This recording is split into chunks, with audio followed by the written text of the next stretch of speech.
In the tapestry of human existence, there exists a golden thread that weaves its way through the darkest moments and the brightest days, guiding us forward with unwavering brilliance.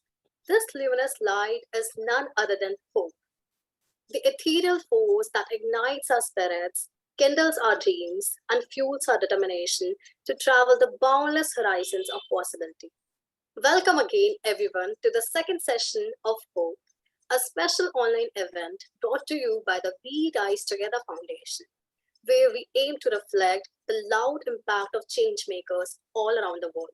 Today, I, Anusha Garg, alongside my co moderator, Meghna Paul, we are honored to guide you through this impactful journey today. Introducing ourselves, We Rise Together is an organization dedicated to the betterment of both the environment and people. Through our three impactful initiatives, Sunday for Secure Future, Sea Hygiene and Helping Hands, we strive to create a compassionate and inclusive world.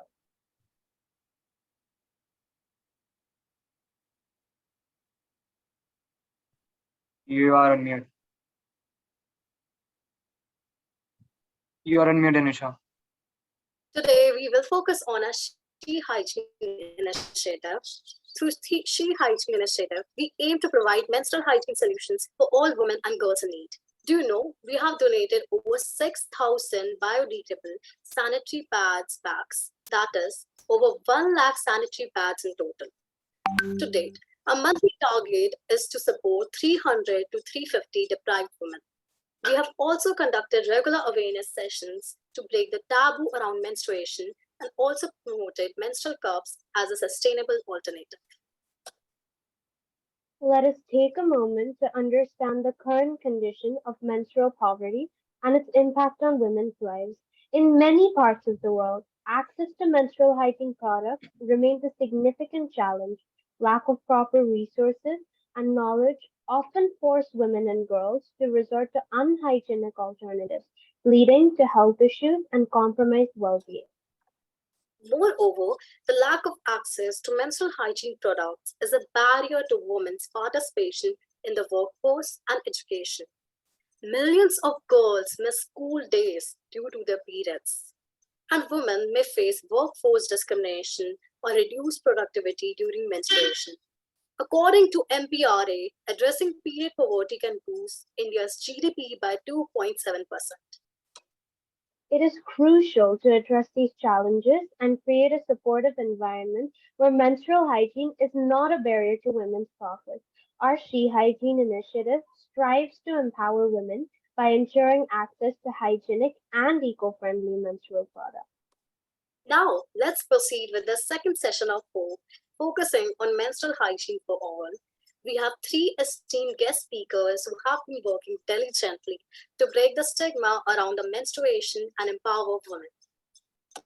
They will share their knowledge and experiences to inspire us all.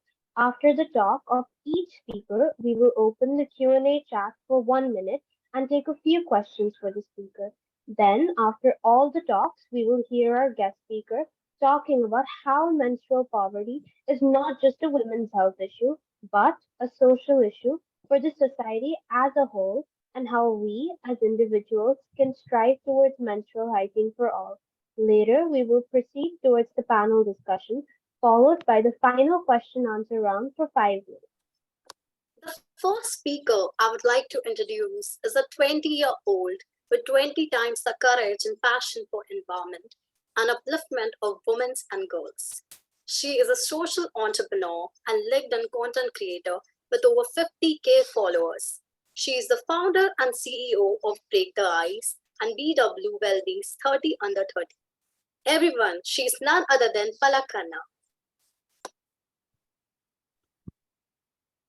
That was a beautiful introduction. Thank you so much, Anusha and Meghna, as well as Arav for this wonderful initiative, as well as for the invite. I am Palakh. I am the founder of an organization called Break the Ice, where we are trying to working towards literally breaking the ice about taboo topics. That's our motive and that's our goal. And amongst that, menstruation becomes an essential part of our conversation because that's how all of it even started. So I'll share my screen first and then start with how we even started out and why I thought of doing this. And then we'll dive into what is menstrual hygiene, and again, why is it not just a women's issue, but a social one? So, again, as an introduction, I am Palakh. I'm a 20-year-old trying to do my own bit in creating a lot of awareness about various social taboos as well as issues. And I also create content on LinkedIn. I have over 60,000 followers on the platform where I'm just using my voice to create impact as well as inspire young people to start taking action, because I know all of us as young people procrastinate a lot. So I've been using the platform for that. I am also BW Wellbeing 30 under 30, and I've also worked as a former regional officer for Asia Pacific, where we tried to understand what are SDGs and how is Asia Pacific going to improve the attainment of the SDGs, which are the Sustainable Development Goals by 2030. So I've been working closely on that with young people across the globe. So with that small introduction about me, it'll be very surprising for all of you to know, but I have been one of the biggest introverts throughout my life. I was very uncomfortable even sharing my own feelings. And that's why I always share my journey, because I know that a lot of people are also introverts and are very nervous to even start out. They have ambitious goals, they have that purpose and that will to create change, but they fear that because they are not comfortable even sharing their own feelings. For 11 years, I was someone who was an extreme introvert. And until class 11th, which was literally before the pandemic, I was someone who didn't even share her own feelings. During the pandemic, there was this incident which happened, which is closely linked to menstruation. I overheard this conversation between my mom and my domestic help. My domestic help had her periods at our place, but she was very uncomfortable asking for pads. And I overheard that conversation. And my only response to my mom was, in a very triggered way, how can we push forward stigmas like these as an urban educated family? Menstruation is the most natural process. That's the very reason all of us exist in this world today. How can we push forward these stigmas if we are so educated, right? So that and today is what my journey looks like. From an introvert to that triggering moment to ultimately starting an organization, because I realized we need to create a platform where we talk about all things not supposed to be talked about. So that's been the journey. The moment I opened Break the Ice, I realized I can't literally stay in my own comfort zone, in my own shell, and be uncomfortable talking about my opinions, because now we have to talk about more bigger issues and create impact.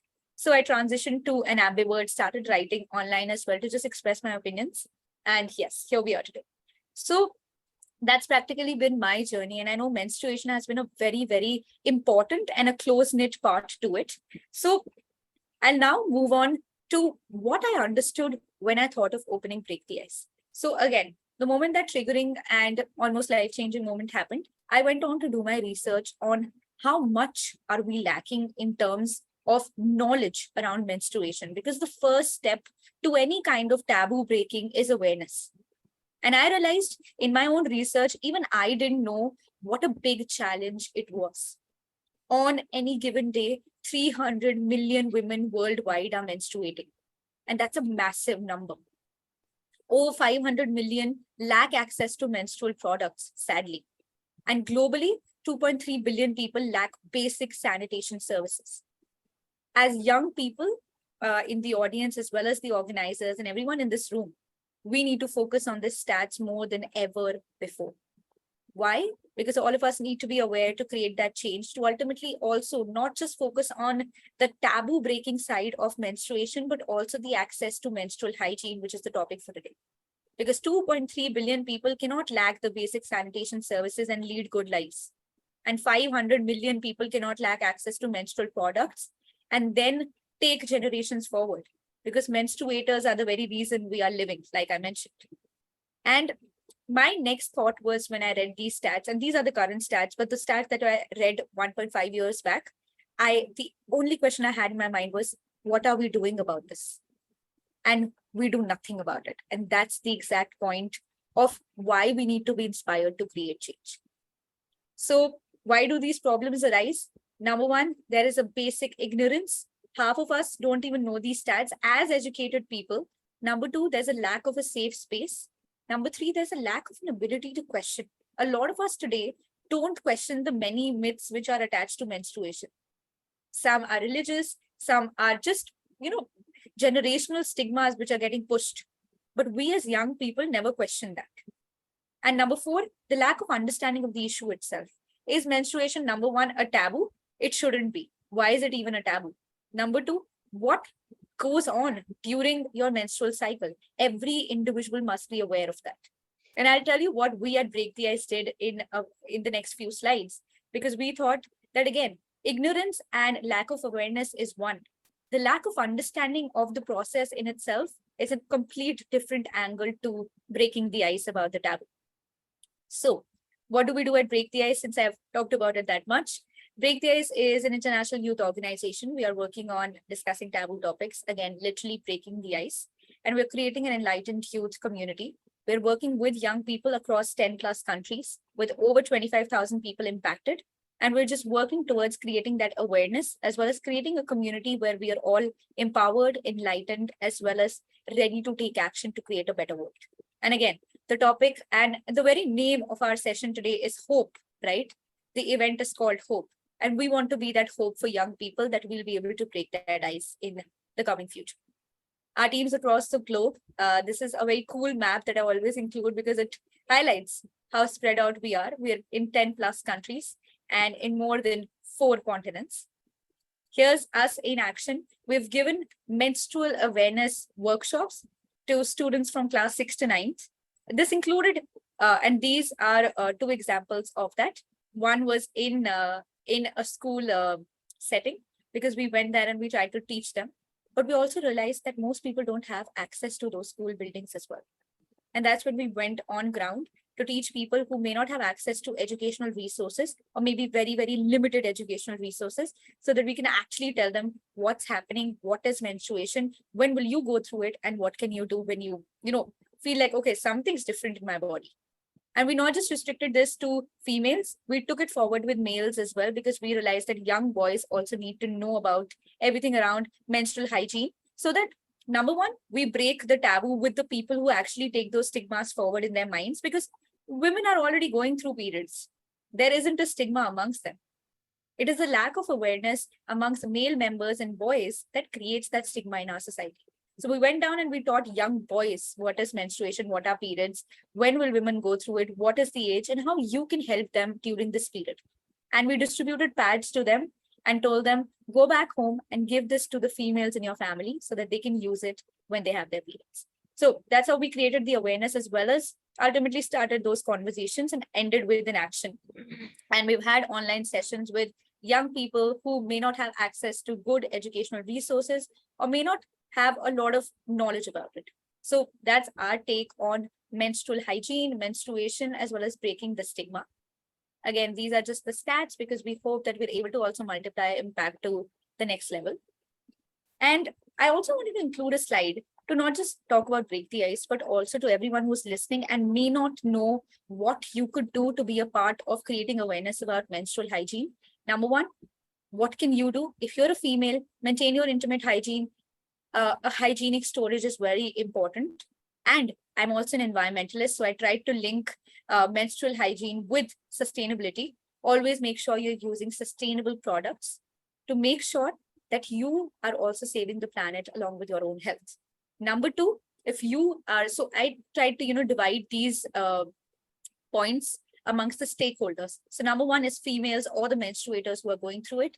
Number two is general society. Education for both the genders is extremely important. Removing misinformation is equally important because half of us don't know the stats because there is a misinformation in the market. And number three, addressing that pain and discomfort very comfortably, at least within your families, so that you can break that initial stigma is essential. And the third is, again, how can these stakeholders collaborate? Maybe get involved in each other's work, maybe collaborate, as well as building policies around menstrual hygiene and providing support to the menstruators. A basic example would be the menstrual hygiene, the menstrual leaves, which are now getting approved in many corporates and workplaces, which can drastically help the way that women now lead their lives during these cycles. And what can you do to break the ice? Again, if you're someone in the audience who's listening and thinking, I'm not someone who's a menstruator. Maybe I'm not someone who's from the government. Maybe I'm not someone who leads an NGO. What can I do as an individual? Well, you could do these 3 C's, and they can drastically change the way that we as society look at menstrual hygiene. Number one, create awareness in your own circles. If you're someone who has a local or a regional influence, use that to create awareness. Number two, the second C would be conversation. Once you've created awareness, start conversations in those circles so that those people can then start that chain of creating awareness in their own circles. And number three, CTA, which is the call to action. Once I'm aware of what menstruation and menstrual hygiene is, once I started that conversation, what do I do next? You have to provide that information as a change maker and as someone who's creating awareness about menstruation and menstrual hygiene to every circle that you go to. And if you follow these 3 C's, you'll automatically be a part of that change making process. So creating awareness, conversations, and call to action. Well, that's it from my side. I know it was a long monologue, but I really hope that that was impactful as well as helpful in some way or the other. Happy to connect with everyone on LinkedIn. And yes, thank you so much for having me. Thank you, Palak, for that enlightening talk. I must say your journey is very impressive, especially your online content creation, because now, like in 2023, nearly everyone is on social media. So that is creating a lot of awareness. And how you've aligned your work with SDGs, that's also pretty great. Okay, so now it's time for a 1 minute Q&A session. Everyone please raise your hands and we'll enable your controls to ask the question. I guess Geeta Naidu has a question. I will raise her hand.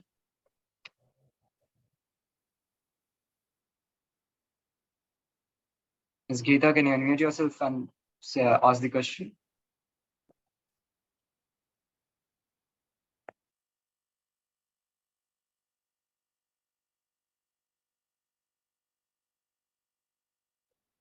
Okay, there might be some issue with the connection. Bilal Jain has also raised his, I don't know.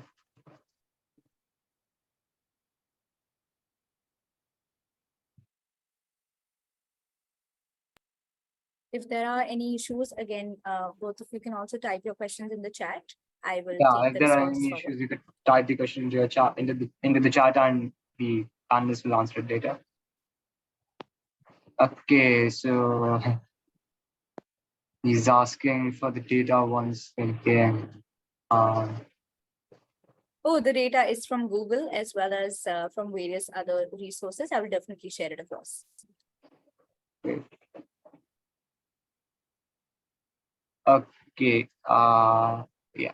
So, and yeah, I guess.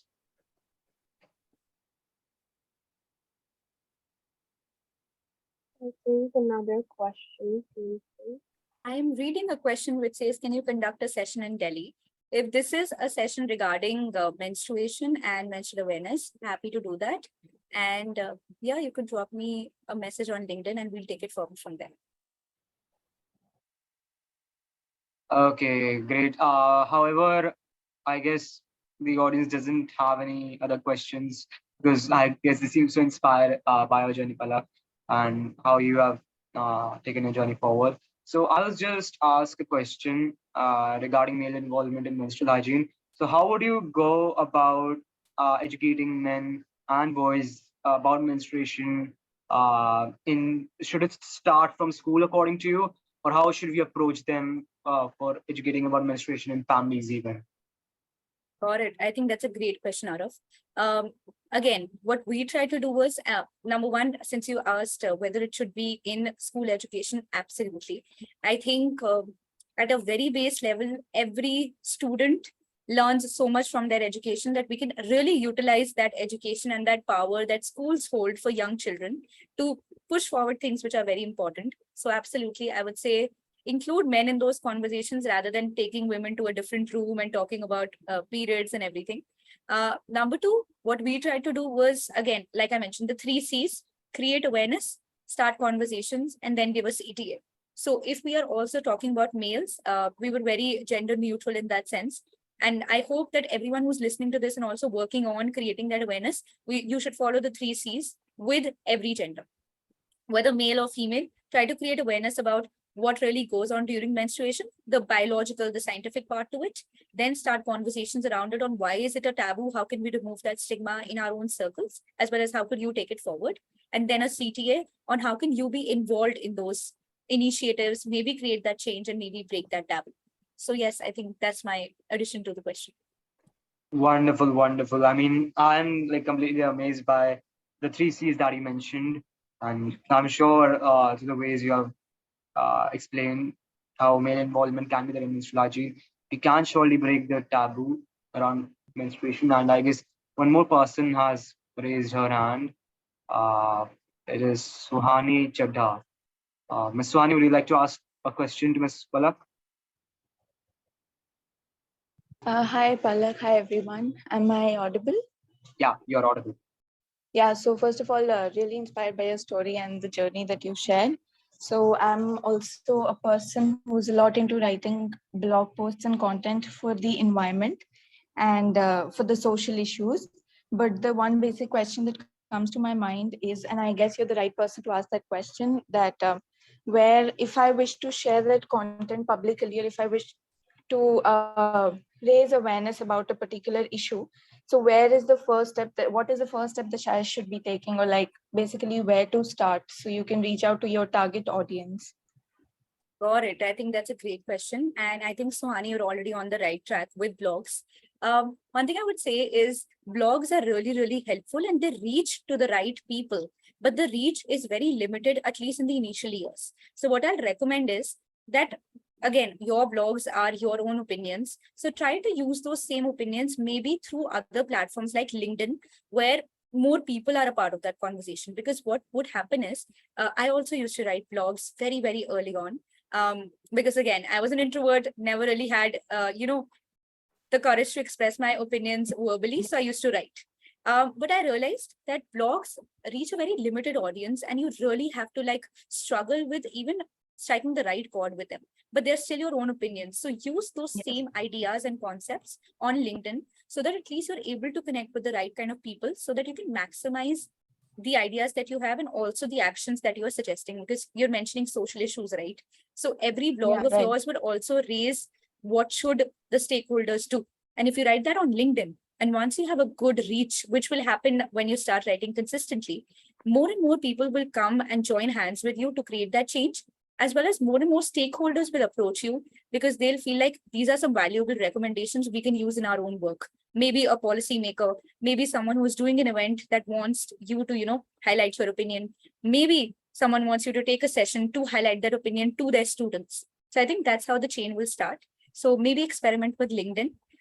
Use the same content, use the same opinions, maybe in different words. But again, it's your own content. So try to utilize that on different platforms, including LinkedIn. So yes, I hope that helps. Yeah, that really helps. Thank you. Thank you so much. Great. Thanks a lot, Suhani, for answering for that question, and thank you, Palak, for answering her question. Now I would like to hand over to Meghna if nobody has any other questions. Yeah, I don't think so. And yeah, Meghna, you could move on with this. Yeah. So our second speaker leads an astounding impact in the field of environment and menstrual hygiene. She runs a campaign called Keep Girls in School, where they empower girls on the importance of being in school and training them on menstrual hygiene practices. They also donate to them sanitary towels. So, ladies and gentlemen, please welcome Dorcas Mugo.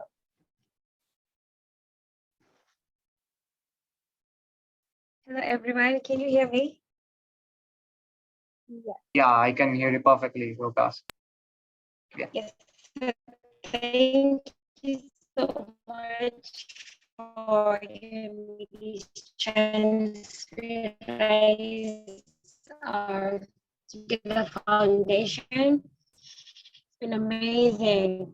So thank you so much for giving us again in adults in this side of this 4 years old. I just finished my graduation, my marine studies in my university, and I co-founded Mazangira Promote Initiative, where we work with students and institutions within this community in Kwale whereby we educate them on the importance of tree planting activities, and also raising awareness in terms of climate change effects and how we can take actions to reduce what we've been doing against our planet. And also through that, I was able to come up with this campaign called Keep a Girl in School campaign, which helps bring more girls and empower them to be in school because Excuse me, Dorcas. Okay. So sorry to interrupt you. Your voice was coming a little bit low to me. Could you just keep your microphone by your side so that it was better? Yeah.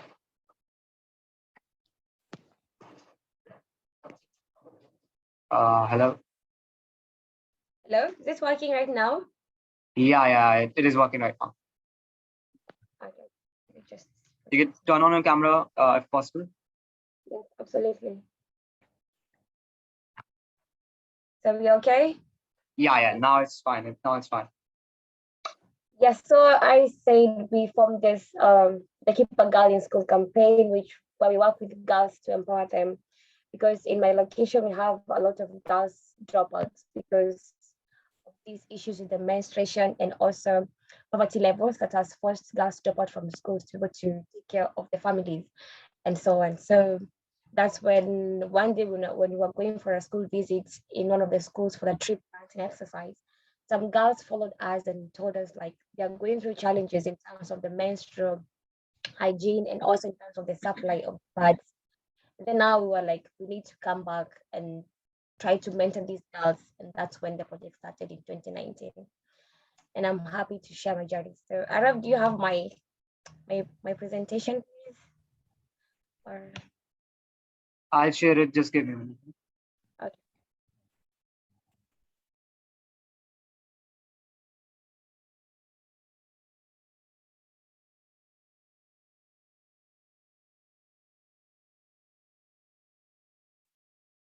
Yeah, can you see the screen? Yeah, I guess I hope you can. Yep. Just tell me when to switch on to the next slide. Okay, no problem. Yes, so this is it. It's a Keep a Girl in School campaign, and it's under the Mazingira Moja initiative. Yes, next slide, please, Arab. So when it comes to access of these sanitary towers, it's become a big challenge in these parts of my country, Kenya, because the poverty levels are so high, and you find like right now the price of the plastic pad is very expensive. That's not everybody is going to afford them. That's why you have like increase in girls dropouts, and this has led to them dropping out from school, leaving school, and missing out classes. It has led to even more increase in the violations of the child of their rights in terms of like getting married when they're very young. Girls in this location, most of them don't have we have sessions with them. You find like they left school when they were like 13 years old and now they have like 2 children. They are struggling, they're not where they wanted to be. So it takes having this campaign has led to increase in girls coming back to school, and we have seen a very big change. That's why we are working on reaching to over 10,000 girls before this year ends, because we still believe that there's still more girls out there who need our help, and we want to empower them to become the leaders they want to be. And then the project began in 2021, where we went to the school, as I've told you about how they came to us and approached us with the issue of what they're going through during the menstrual flows.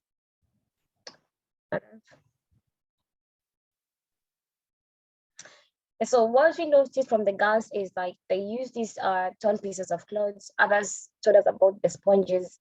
Others have been using the old rags, and this has led to them being uncomfortable in classes. It's like they cannot attend a whole class. They have to leave the classes because of when you use these clothes, as you all know, they lead to a lot of leakages, and one cannot stay in a class whereby you have leakages. And this has led to increase in the tract infections in some of the girls.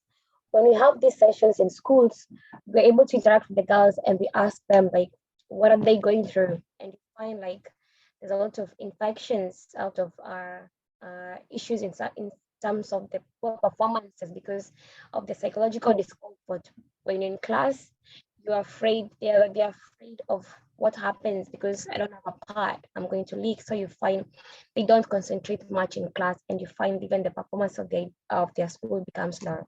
And this has affected most of the girls in this area. And as I said earlier, like my county has the highest percentage of girls dropouts. And that's now through this campaign, we're trying to bring more girls back to school. Then now we've been doing fundraising and also trying to contact some charity organization that has been able to help us supply these pads to these girls. And we can see a lot of change, but still there's still more to be done because most girls need to be empowered for them to have an easy time in school and to get the education that they need.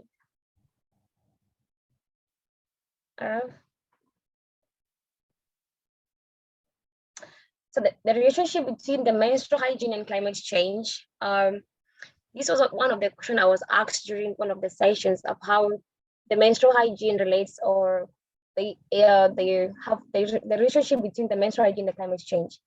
For this area, you find that the menstrual hygiene is key, and also the climate change has really affects the women and girls, especially in areas where we have the climate disasters. For example, in my country, for example, we do experience a lot of long prolonged droughts, and this has led to difficulties in the women getting the products, and also in terms of the accessibility of these pads and also the washing facilities. You find like if there is no rainfall for a long period of time because of the depletion and also the ozone layer and all those climatic effects, you find like our wells and our rivers get dry. So you find when these girls, when you're using these rugs, those who can be able to hold these pads, they're not able to clean them. And for you to use this part, the reasonable parts, you have to wash them, you have to make sure they are clean, you have to use clean water. So you find they end up using the dirty water, which later now leads to the drugs infections and brings discomfort in school. So these inadequate facilities, also the inadequate supply of the pads, and also in terms of the lack of access to the clean water has led to a lot of issues when it comes to the menstrual hygiene in most parts of my country and most parts of the schools where we go to engage the girls.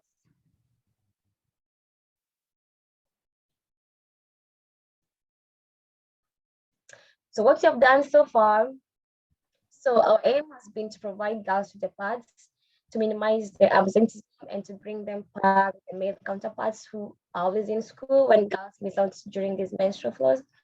And for so far, we have donated over 5,000 sanitary towels to girls in primary schools and empower them to, to, to accept that this menstrual flow, it's healthy, it's normal, they should not fear about anything.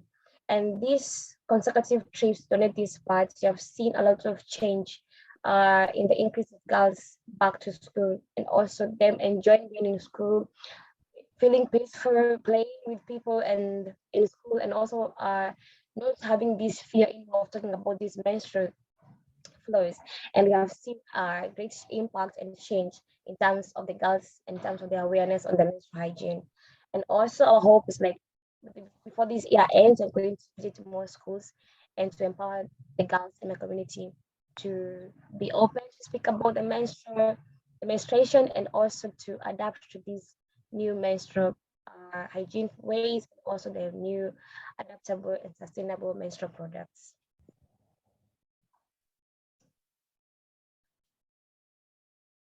So what the challenges you have encountered during the way is the lack of funds that helps us, that has limited us from reaching these girls, has led to the project running a bit slow, but we are working on that currently with different organizations, and we hope that with time they're going to get these funds to be able to reach these girls who need help. And also we have experienced a lot of lack of support from the government, whereby we have this project we have this money that is set to support these initiatives, but you find that they don't reach to the people who are affected, which has become a barrier in terms of supporting the local youth initiatives that we have in this side. And also we have been planning to bring about the introduction or transition to the menstrual cups, the reusable pads. But now, since they're expensive, we have opted to try to fundraise and look for funds to how we're going to access these machines and materials that we need to make our own reusable sanitary towels that we give them freely to girls without telling them to pay, for them to be able to enjoy their life and to enjoy their menstrual flow.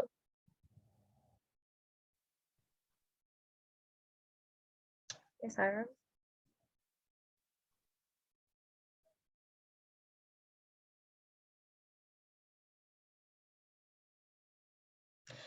Yeah, so these are just some of the pictures that I've been taking. As you can see, this is called a pad mud. It's a reusable pad that I tried to introduce to the girls, and they were really excited. Actually, most of them didn't know what these menstrual cups are and the reusable pads are. So our work now, we're trying now to create awareness on new sustainable products the girls can use, can be comfortable with, and they're also cost effective. And we hope that this transition is going to take over, and you're going to spread this awareness on the menstrual hygiene and the useful products in different parts of our nation.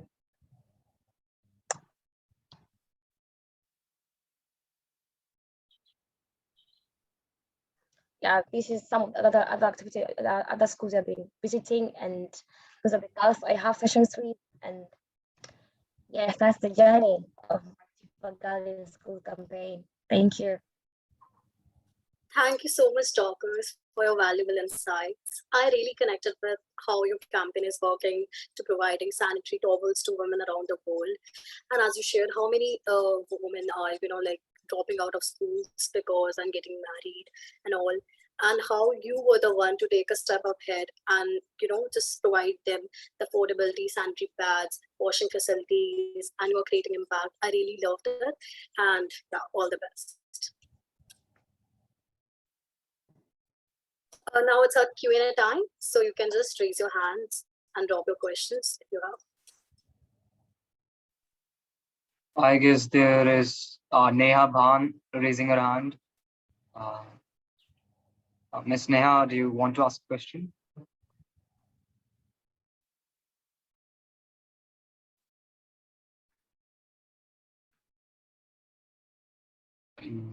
Now I guess she is having an issue, or she might have. Yeah, Meghna, you can go ahead. So, I actually have a question for you, Dorcas. So, in many countries in Africa, even though it's quite less now, but it's still prevalent, um, FGM is still going on, female genital mutilation. So, and many girls are suffering because of it, and most of them are dying also. So, what is your take on that? Pardon the question, please. So, in many countries in Africa, even though now it's less compared to before, but girls are still going through FGM, female genital mutilations. So, and most of them are dying because of that. So, what is your take on that, and how do you think we can work towards stopping it? So on the FGM part, for this part of the side where like the commission that I'm working with right now, it's people have really stood against that FGM practices, but you still have some parts of the country where it's still ongoing, and we have been trying to create awareness that this FGM is killing a lot of girls, and has led to girls having even like losing interest, and also like facing these issues has led to a lot of girls trying to escape from their homes, others are running away from their homes because their families has these traditions of they must pass through the FGM practices, which has led to a lot of girls dropping out of school, has led to a lot of deaths in the girls, and also increase in the infections of the girls because of the process that takes place during the FGM practices. And they're trying to work with the governments, the NGOs that work with these FGM campaigns to stop these people who do this and bring them to account, because it's really costing a lot of girls in my location, which is not healthy, and we need to stand up and fight for that.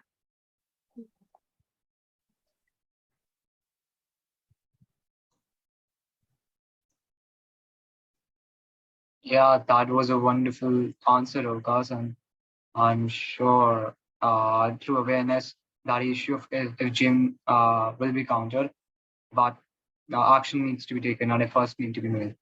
Now, what, Anusha? Continue. Our next speaker is someone who names herself as an ordinary working woman, but she has surely created an extraordinary impact. She is regarded as a bad woman in Kashmir and has took up the task of installing sanitary pads in public spaces and public portions. Irfana Zargar is the name of this ordinary woman with unique actions. Please welcome her. Thank you, ma'am. Hello, everyone. My name is Irfana Zargar. And firstly, I'm really thankful to all speakers, guests, especially thank you, Mr. Arif sir, जिन्होंने मुझे यहाँ पे as a speaker बुलाया. Thank you so much, really thank you. मेरी journey वहाँ से start हो जाती है जहाँ पे मेरे पापा का मेरे सर से हाथ उठ गया था. तो Excuse मेरा me, एक Irfana ma'am. आप सॉरी बस थोड़ा थोड़ा सा लाउड बोल सकते हैं, आपकी आवाज थोड़ी कम आ रही है. हाँ हाँ जी. मेरी जर्नी वहां से स्टार्ट हो जाती है जहाँ पे मेरे पापा का मेरे सर से हाथ उठ गया था. तो मैं सोच रही थी कि मैं अपने पापा के लिए कुछ करूं, लेकिन मैं फाइनेंशियली उतनी साउंड नहीं थी उन दिनों में. मतलब पीयूसी में पढ़ती थी जब मेरे पापा इस दुनिया से रहलत कर चुके थे. तो मेरा एक ख्वाब बन गया था मैं अपने पापा के लिए एक वॉशरूम बनाऊं, जो मैं नहीं बना सकती थी. लेकिन वो कहते हैं ना, जब जज्बा होता है तो कुछ भी कर सकता है इंसान. मैंने लाल चौक साइड से एक वॉशरूम बनाया जहाँ पे मैं हर रोज संडे को वॉशरूम जाती थी और वहाँ पे मैं उसका नेम प्लेट साफ करती थी, क्योंकि हमें ग्रेवयार्ड्स में जाने की इजाजत नहीं है लड़कियों को. दैट्स वाई कि मैं वॉशरूम का वो नेम प्लेट साफ करती थी और अपने पापा को मतलब एक फील ऐसा कराती थी कि उसका बेटा है, बेटी नहीं है. तो एक दिन एक लेडी वहां से जा रही थी तो वो बोल रही थी कि मैं बहुत टेंशन में हूँ. मैंने बोला क्यों? तो उन्होंने मुझसे पूछा कि मतलब यहाँ पे कोई लेडीज के लिए कुछ सिक्योरिटी नहीं है, मुझे पैड लेना है.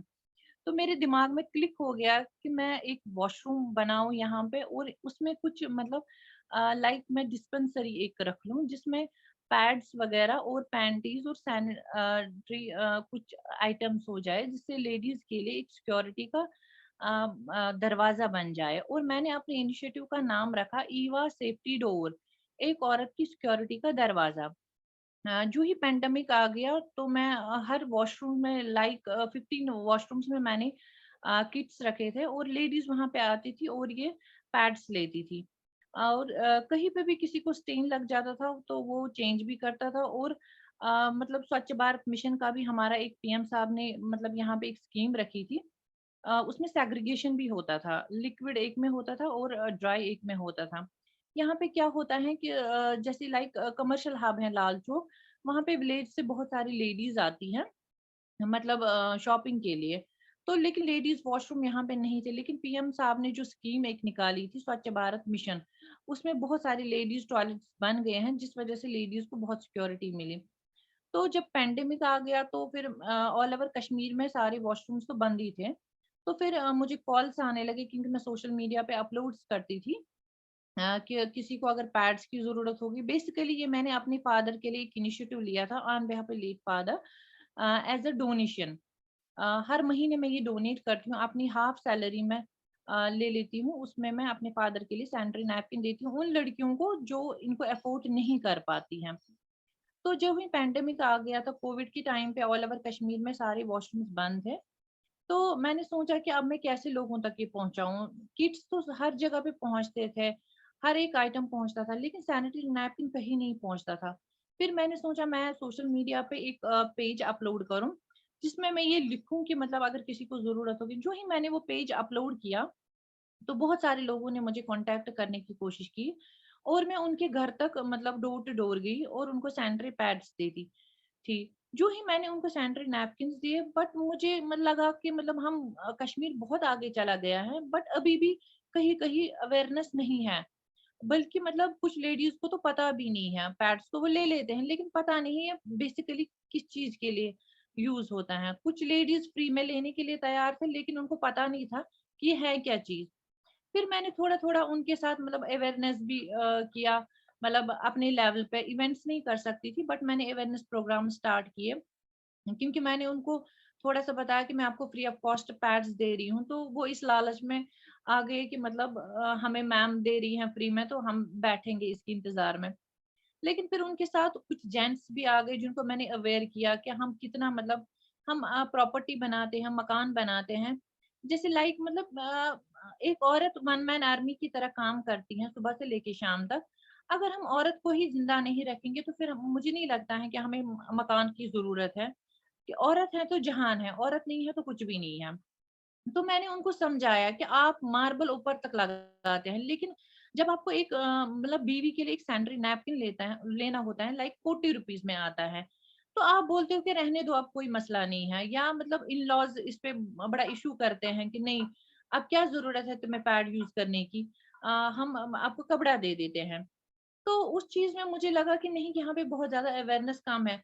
और उसमें मुझे ये भी पता चला कि बहुत सारी लड़कियां पीसीओडी का शिकार हो गई हैं क्योंकि पुराने क्लॉथ्स यूज करके मतलब उन बेचारियों को पता भी नहीं होता था कि इन सब चीजों से ये चीजें हो जाती हैं। तो मैं ये अवेयरनेस प्रोग्राम्स करती थी और बहुत जगह पे मतलब मुझे फिर उन लेडीज ने बताया मैम हमें तो इस चीज का पता भी नहीं है ये क्या है और कहाँ से आता है, हमें खरीदना कहाँ से है।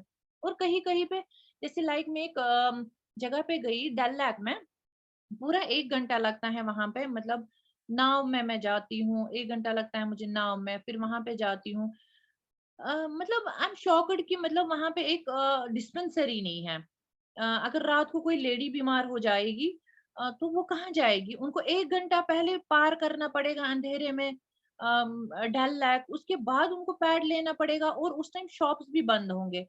मेरे हिसाब से मतलब एक डिस्पेंसरीज होनी चाहिए। और लाइक और मैं ऑफिस की बात करूंगी, मैं आई एम आल्सो विक्टिम।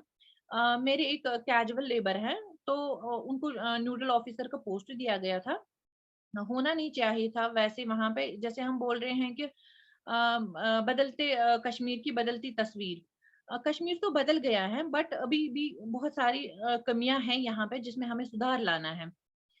जब ये कैजुअल लेबर न्यूडल ऑफिसर बन गया तो वो हमेशा मुझे एक बात बोलता था कि मैम आप कहाँ जा रही हैं बार बार।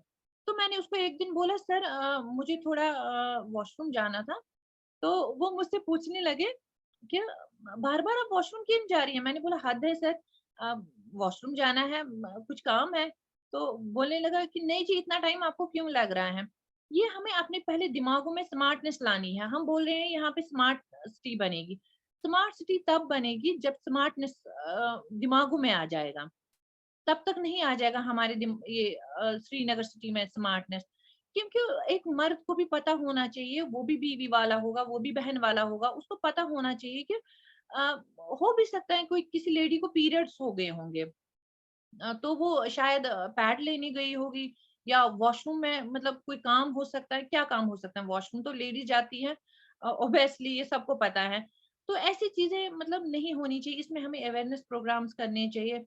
और हम सड़कों पे मतलब टीज करते हैं लड़कियों को कि देखो जब इसके पीरियड्स हो गए, कल को इसकी भी बेटी हो जाएगी, उसका भी मतलब बहन होगी, उसकी भी माँ होगी, तो क्या पता उसके साथ भी ऐसा हो जाए कहीं पे, तो फिर उस टाइम हमें बुरा लगता है। लेकिन अगर हम अपने आप में सुधार लाएंगे तभी हमें यहाँ पे सुधार नजर आएगा, अदरवाइज नहीं आएगा। और स्पेशली मुझे लगता है कि स्कूल्स में होना चाहिए, जिस वजह से स्कूल गर्ल्स ड्रॉप नहीं कर पाती है फिर स्कूल। क्योंकि अगर ऑफिस में होगा, स्कूल्स में होंगे मतलब पैड्स अवेलेबल, जो कि नहीं होते हैं यहाँ पे, ना ही कश्मीर में, मुझे नहीं लगता है कि किसी भी स्कूल में। और स्पेशली मतलब कोविड के टाइम पे जो मैंने देखा, हॉस्पिटल से मुझे कॉल्स आ रहे थे, हॉस्पिटल में तो होना ही होना चाहिए, जो कि वहां पे नहीं था।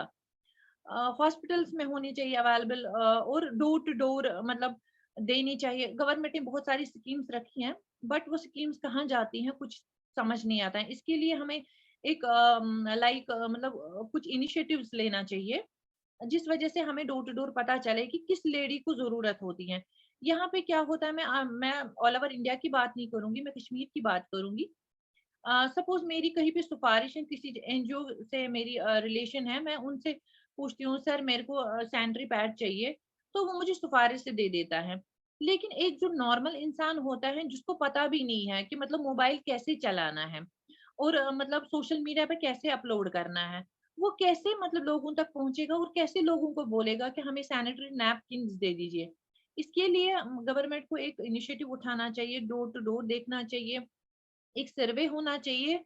बाहर की टीम से मैं श्रीनगर की बात नहीं करूंगी, मैं बाहर की बात करूंगी, क्योंकि मुझे लगता है ज्यादा सिंसियरिटी बाहर के लोगों में ज्यादा होती है। अ, उससे हमें पता चलेगा कि मतलब ज्यादा गरीबी कहाँ पे है। यहाँ पे मतलब बहुत सारे लोग ऐसे हैं जिनको इन चीजों का नॉलेज नहीं है और फाइनेंशियली भी साउंड नहीं है। जो सिलाई मारता होगा, किसी का बाप जूता ठीक करता होगा, तो वो बेचारा मतलब 500 या 300 कमाएगा, तो वो बेटी के लिए 100 रुपए का सैनिटरी नैपकिन कहाँ से लाएगा। तो इन्हीं सब चीजों से फिर औरतों में मतलब हेल्थ कंडीशन खराब हो जाती है। और मतलब जिस पीरियड के टाइम पे हमें मतलब हम वन मैन आर्मी की तरह काम करते रहते हैं 1 महीना, तो एक मर्द को भी चाहिए कि वो इस 1 वीक में अपनी बीवी की रेस्पेक्ट करे, उसकी इज्जत करे, और उसको मतलब ऐसी ऐसी जगहों पे ले जाए जिससे वो फील अच्छा करे कि नहीं, मेरा भी कोई है, मुझे भी कोई रेस्पेक्ट कर रहा है। एक औरत की एक सच में ना वो डिग्निटी और मतलब इज्जतगर होनी चाहिए। मतलब गली गली नुक्कड़ नुक्कड़ लाइक मतलब स्वच्छ भारत मिशन जैसे हैं, लाइक वो मतलब यहाँ पे विलेज में होते हैं, वो श्रीनगर सिटी में नहीं है। लेकिन यहाँ पे भी श्रीनगर सिटी में भी बहुत सारे गरीब लोग हैं जिनके लिए स्वच्छ भारत मिशन का ये होना चाहिए, वॉशरूम्स वगैरह। जहाँ पे पुराने जमाने में क्या होता था कि मतलब पूरा दिन मतलब अंधेरा का वेट करना होता था, फिर निकलती थी औरतें कि हमें स्वच्छ घर जाना है। लेकिन आज वो जमाना नहीं है कि हम पूरा दिन वेट करेंगे। इससे मतलब हेल्थ कंडीशन बहुत खराब हो जाती हैं। इसलिए हमें चाहिए कि हमें हर जगह पे अवेयरनेस करनी चाहिए। और अगर हम एक सिस्टरहुड एक करेंगे, ब्रदरहुड एक करेंगे, हमारे घर में ऑलरेडी पैड्स तो होते हैं, हम लास्ट वाला पैड जो होता है वो हम फेंक देते हैं, वो अगर हम डोनेट करेंगे तो उससे गरीब लड़कियों का बहुत ये हो जाएगी उससे आसानी। ये मेरी जर्नी रह चुकी है। और जो ही मेरे मम्मी को इस रिलेटेड कॉल्स आ जाते थे कि आपकी बेटी ने बहुत अच्छा काम किया है, तब तक मुझे लगता था कि नहीं, कहीं मैंने कोई गलत काम तो नहीं किया है। लेकिन जब लोग मुझे अप्रिशिएट करते थे, मेरी मम्मा की वो चेहरे पे जो वो झलक आ जाती थी खुशी की, तो मुझे लगा मेरा ये पैशन बन गया कि नहीं, मुझे ये करना है। अगर मैं किसी के लिए नहीं कर सकती हूँ, लेकिन अपनी मामा को खुश करने के लिए कर सकती हूँ। अगर मैं कुछ नहीं कर सकती हूँ, ये तो कर ही सकती हूँ। अगर मैं हाफ सैलरी कर सकती हूँ इन्वेस्ट, मैं तो एक मतलब मेरी हैंडसम सैलरी नहीं है। जो बड़े बड़े एंटरप्रेन्योर्स होते हैं, जो बड़े बड़े बिजनेसमैन होते हैं, तो वो क्यों नहीं कर सकते हैं। हम लोगों को एक मतलब आपस में एक सिस्टरहुड ब्रदरहुड करना चाहिए और लोगों की हेल्प करनी चाहिए, क्योंकि ये हमारे लिए एक गॉड ने ब्लेसिंग्स रखी हैं। और आई एम नॉट अशेम्ड कि मतलब ये मुझे कुछ लोग बोलते हैं कि आपको शर्म नहीं आती है, ये बात छुपाने की थी, आपने इसको बाहर निकाला। लेकिन मुझे नहीं लगता है इसमें कोई अशेम है। औरत है तो तभी है ना सब कुछ, तभी तो हमारा वंश भी चलता है ना। तो इस वजह से डोमेस्टिक वायलेंस भी कम हो जाएगा, क्योंकि बहुत सारे घरों में डोमेस्टिक वायलेंस इस वजह से हो जाता है कि आपका मतलब बच्चा नहीं हो रहा है, लेकिन वो ये नहीं देख रहे हैं कि हमारे ही बेटे ने इसको पैड नहीं ला के दिया, इसको पीसीओडी का मतलब ये प्रॉब्लम हो गया, ये हमारी वजह से हो गया। और खान पान का मतलब ज्यादा ध्यान रखना होता है इस टाइम, मतलब पीरियड्स के टाइम पे। उस टाइम फिर मतलब मैं सास की बात नहीं करूंगी, मतलब ये हमारे घर में भी होता है। अगर मैं मेरे भी पीरियड्स हो जाएंगे, मेरी मदर भी बोलती हैं कि अब कहाँ लाऊंगी मैं इसको 1 हफ्ता, मतलब गोश्त, बाकी चीजें, दूध, जूस। मगर उनको ये देखना चाहिए ये हमारे लिए फिर पूरे महीने के लिए खड़ा रहती हैं। तो हमें इस एक एक हफ्ते में इसकी केयर करनी चाहिए, तभी हमारा वंश चलेगा, तभी हम आगे जा सकते हैं, तभी हमें सुधार आ सकता है।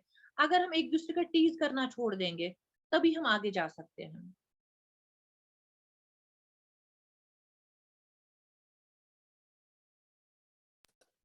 Thank you so much Irfana ma'am, आपने मुझे एकदम emotional कर दिया। मतलब wow, just so so inspiring.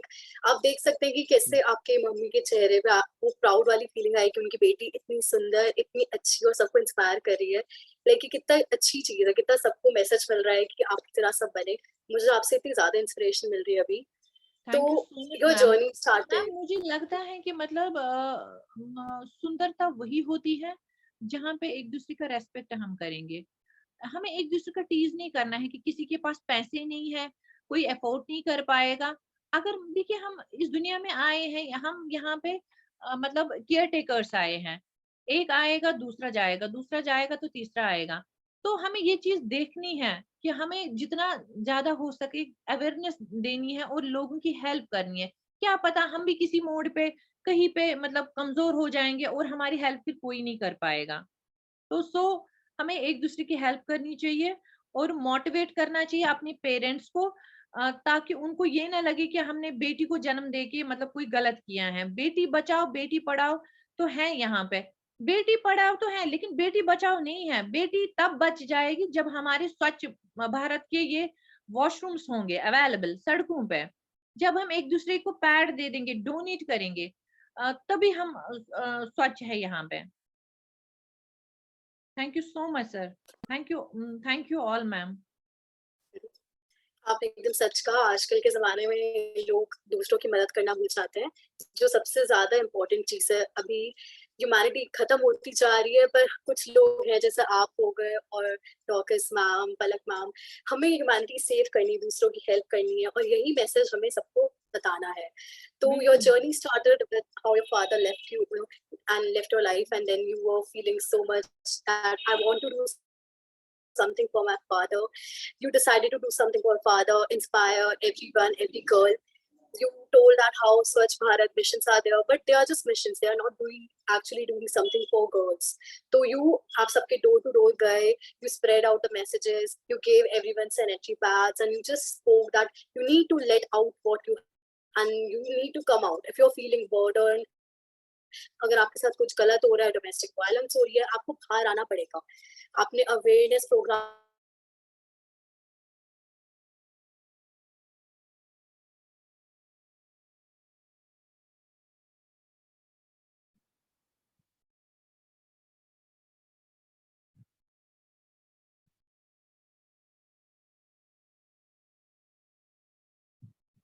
Yeah, ma'am. As Anusha was saying, your work really inspires us all. So now I guess it's time for our 1 minute Q&A session. Because I was saying, ma'am, that as Anusha was saying, I think your work inspires all of us to, make a difference. Thank you so much, ma'am. Thank you. So nice of you. Me too. Thank you. Now we should go on with the 1 minute Q&A session so that everyone can ask Irfana ma'am their questions. Yeah, if anybody wants to ask a question to Irfana ma'am, तो आप hand raise कर सकते हैं जिनको भी question पूछना है।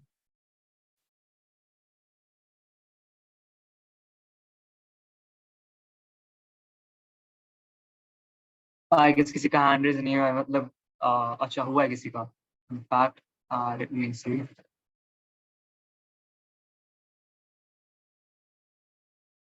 Yeah, Dorcas, you want to say something?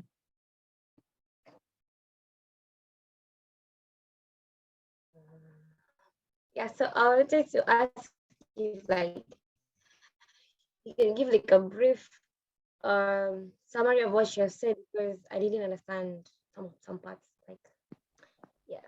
Sorry? Like the brief of what you said. Did you hear me? Yeah, your voice was breaking.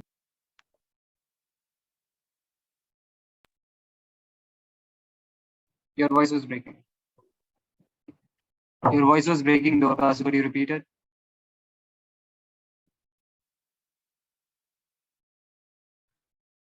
Can you hear me now? Your voice is breaking a bit too much, Dorcas.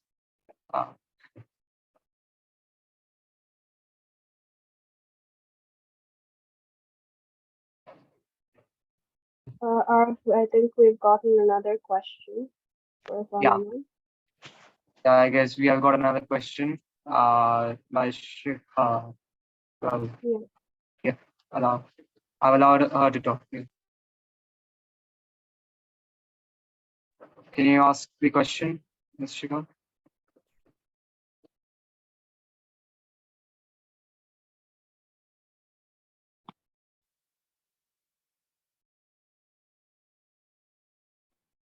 Hello. Yeah, we can hear Am you. I audible? Yeah. Hi, Irfana. Hello, ma'am. Hello, मैं आपसे पूछना चाह रही थी, आपने जब अपना ये कैंपेन शुरू करा इनिशियली, तो आपको क्या क्या चैलेंजेस आपने फेस करे जी मैम और चैलेंज और मतलब उसको आपने ओवरकम कैसे किया? मैम चैलेंजेस तो बहुत सारे आ गए, हर्डल्स की तो बात भी नहीं है। बेसिकली जो कश्मीर में काम करना, ये कंजर्वेटिव सोसाइटी बहुत ज्यादा है, जहाँ ज्यादातर यहाँ पे विलेज के लोग होते हैं, तो इस तरीके का काम करना बहुत ज्यादा मुश्किल होता है। बट मैंने ये अपने फादर के लिए किया था, तो मैंने मतलब लोगों की बातें नहीं देखी। इवन कि मतलब कुछ मतलब लेडीज मेरे घर में मुझे हरास करने भी आ गए थे। बट मैंने बहुत सोचा, कभी कभार मैं सोचती थी कि नहीं, मैं नहीं करूंगी, लेकिन फिर मेरी मामा ने मुझे इंस्पायर किया कि अगर आप ये पापा के लिए कर रहे हो तो तुम्हें नहीं देखना है कि लोग क्या कहेंगे, लोग क्या बोलेंगे। आपने ये काम किया है तो सोच समझ के ही किया होगा। हर्डल्स मुझे ज्यादातर आ गई कि मतलब मुझे लोकल ट्रांसपोर्ट में जाना था। कोविड के टाइम पे ट्रांसपोर्ट अवेलेबल नहीं था, तो मैं पैदल जाती थी, तो उस वजह से मेरे पैरों में छाले भी पड़ गए थे। बट जब मैं शाम को घर आती थी, लेकिन मम्मी के चेहरे पे वो झलक देख के मुझे मतलब वो छाले मैं भूल जाती थी। वो कहते हैं ना कि मतलब बाप की खुशी में मतलब मुझे कुछ भी नहीं दिखाई दिया। मतलब मैं अपने पापा के लिए मैं इतना कुछ करना चाहती हूँ अपने पापा के लिए, शायद किसी बेटे ने अपनी मतलब बाप के लिए किया होगा। मतलब मुझे लगता है कि मतलब अगर लड़का कर सकता है तो हम क्यों नहीं कर सकते हैं वो सब कुछ। मतलब हमारे नाम को जाना जाता है अपने पेरेंट्स के नाम से, तो हम क्यों ना मतलब अपने बाप को अपने नाम से जानेंगे। मैं भी चाहती हूँ मेरे पापा को मेरे नाम से जाने, मेरी मम्मा को मेरे नाम से जाने। आज तक मैं मतलब इतनी बड़ी हो गई हूँ, मुझे अभी भी बोलते हैं कि आप गुलाम हसन की बेटी हो, लेकिन मैं चाहती हूँ कि मेरे पापा यहाँ से चले गए हैं, अब उनको मेरे नाम से जाना जाए। हर्डल्स पर नहीं दिखाई देते हैं। अगर जज्बा अच्छा होगा, नेक नीति से काम होगा, तो मुझे लगता है कोई काम ये नहीं होता है मुश्किल। और मुझे लोगों का बहुत ज्यादा सपोर्ट था, मैं उनका थैंक्स भी नहीं कर सकती हूँ। और स्पेशली मैं उन लड़कियों को थैंक्स करना चाहूंगी जिन लड़कियों ने मेरे से ये पैड्स लिए, जिन्होंने मुझे अप्रोच किया। अगर वो मुझे अप्रोच नहीं करते तो शायद मैं आज आपके साथ बात नहीं करती। आप जैसे अच्छे लोगों के साथ मैं इंस्पायर हो रही हूँ। मतलब मैं जो सोच नहीं सकती थी, आज मैं उन लोगों के साथ हूँ। I really thankful to all. नहीं, थैंकफुल एक्चुअली हम आपके हैं जो आपने ये इतना अच्छा कैंपेन शुरू करा। I am so sorry ma'am. And नहीं, दैट्स एब्सोल्युटली फाइन इरफाना, आज आपने ये great time बनाया। ये बहुत इंस्पायरिंग है एंड ऑल द बेस्ट। आप ऐसे ही काम करते रहें और आपके साथ लोग जुड़ते रहें। Thank you so much ma'am. Thank you. Thank you Irfan ma'am, thank you Shikha for asking the question. Irfan ma'am, आप बहुत बड़े इंस्पिरेशन है। मैं कहूँगा मेंस्ट्रुअल हाइजीन फील्ड में आप काम कर रहे हैं इतने मेहनत से, एंड आई एम श्योर कि आपके एक्शंस जो हैं वो बहुत अच्छे रिजल्ट्स लाएंगे श्रीनगर के लिए और मेंस्ट्रुअल हाइजीन के लिए श्रीनगर में। तो और अगर कश्मीर में मुझे इवन सारे लोगों ने मतलब सपोर्ट किया, मैं बहुत शुक्रगुजार, स्पेशली उन लड़कियों के लिए जिन्होंने मुझे अप्रोच किया हमें पैड चाहिए। अगर वो मुझे पैड नहीं लेते या अप्रोच नहीं करते तो शायद आज मैं सवाब नहीं कमाती अपने पापा के लिए। जरूर मैम, जरूर। मैं समझ सकता हूँ आपने काफ़ी मेहनत करी है इसके लिए और आपका इम्पैक्ट भी बहुत है। तो Anusha I guess is here again. So Anusha, you could continue from here. Can you repeat, Ara, what you're saying? Yeah, you can continue from where you left. Okay. Her journey? Yeah, just give a brief Yeah, about sure. it. So Irfana ma'am started her journey after the death of her father. She started a mission that she needs to prove to her father. She wants to inspire more and more girls. She went to door and door to inspire women, gave them pads, and started her journey to, just started. Like, she started collecting girls and also told them that you need to come out. If you're facing any problem, domestic violence, you're facing any problem, you need to come out to me. Sabke saath you need to share everything. And she always thought that Swachh Bharat mission, the missions in India, they were not really, helping women. They were just like mission to mission. So she just started with her action. She also went to girls, started conducting awareness sessions, programs in schools, government schools.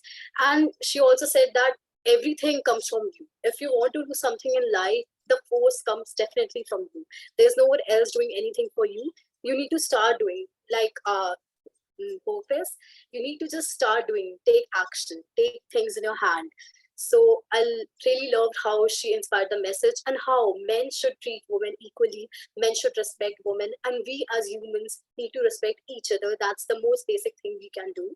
That's the goal of humanity, to help each other in need and spread awareness. Thank you, ma'am.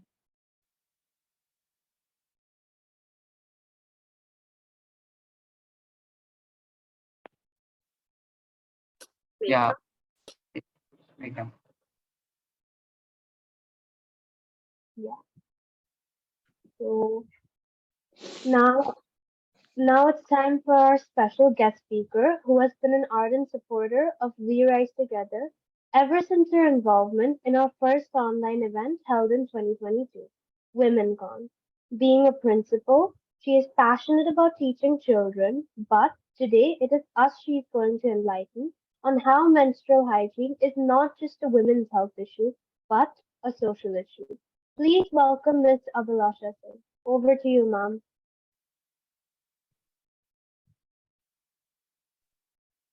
Thank you so much, Meghna.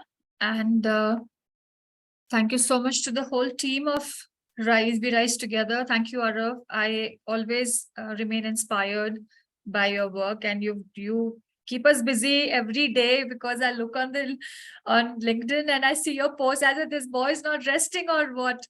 And with you, we also keep busy, because we are updated on what We Rise Together is doing, and then we also go on the social media to spread the work that you're doing, because there is the global audience needs to know how the youth in India is engaging with various environment and other SDGs related work. So well done, young man. Keep inspiring. A very warm good evening to everyone, to all our audiences. It's a proud privilege to be part of this panel discussion. As a panelist, in fact, I am the one who is over here just going to deliver a speech. I don't have any actions to show, because in front of the three people, before the three panelists, other panelists over here, who have done amazing work and are people of action. I am just a school principal here, so I'm a little short of a demonstration of what I'm doing, because Irfana, Dorcas, and Palakh are doing amazing work. So kudos to all three ladies here, and keep up the good work. I remain inspired by each individual who takes action towards A, SDGs, B, any social issue, and engages with the community to create an impact. And that impact is extremely important. Today, we are talking about a topic which remains taboo in many parts of the world, especially developing countries and a country like ours, India, where it's a social taboo, it's a social issue. We talk about it in hush-hush tones. We hide our pads. We have stomach aches during our periods, and we are told to be quiet, not to make noise, and suffer in silence. And I'm so glad that today's topic, which Arav and his team and We Rise Together has taken to break the silence. It's amazing, and it's extremely important that we break the silence. So menstrual poverty, by definition, menstrual poverty is the lack of menstrual related tools, products, and education to the general public, especially the gender that is affected. And Why this happens? Again, because of social issues. So rather than talking about why it is there, we know why it is there. Let's talk about what needs to be done. We've heard these amazing young ladies who have taken a call to action, and on ground they are doing work, spreading awareness about menstrual hygiene, about menstruation, about periods, and giving a voice to girls, and also involving the young boys, the young men in these conversations, which again is extremely important. So what Arav you are doing, this is exactly an example of he for she, where it is men who are talking about the social taboo, and again becomes extremely important conversations to engage with. I would also say that we need to engage and we need to bring the people affected to conversations like today. Today we have somebody attending the event, all of us who've got internet at home. We have got the wherewithal to attend these events. But where are those people for whom we are speaking? So they have to be part of these conversations. Arav, maybe for next events, you can think of engaging with children in the government schools to bring them and make them part of such panels where they are able to come out of their inhibition and speak about it openly. You know, there was a time, long time back, when I was in school, and I remember Shabana Azmi at that time as an activist had taken up the issue of speaking with the or raising awareness and creating an impact to reduce the cost of the sanitary napkins, because they're expensive, and that is why there are young girls in the villages who are shy to buy pads in the first place, b they're expensive, cannot afford it, and therefore they tend to use just plain cloth during the periods. And you know, these cloths are then recycled, so they are washed, and because they are stained, they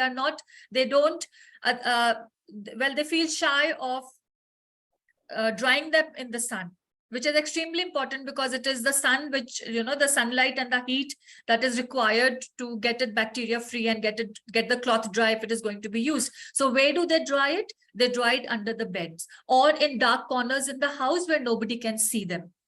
And that creates a problem of, again, hygiene related issues due to menstruation or periods. So children, young girls and boys who are attending this event, we all need to join hands together so that we raise voice and we break the silence and we engage in conversations that are towards normalizing the conversation towards periods. Today we are here, we're talking about it, but we all come from those genres of communities and societies where we have the wherewithal and we are able to talk openly about it. Sometimes it is also, we call it fashionable, or we are able to talk about it.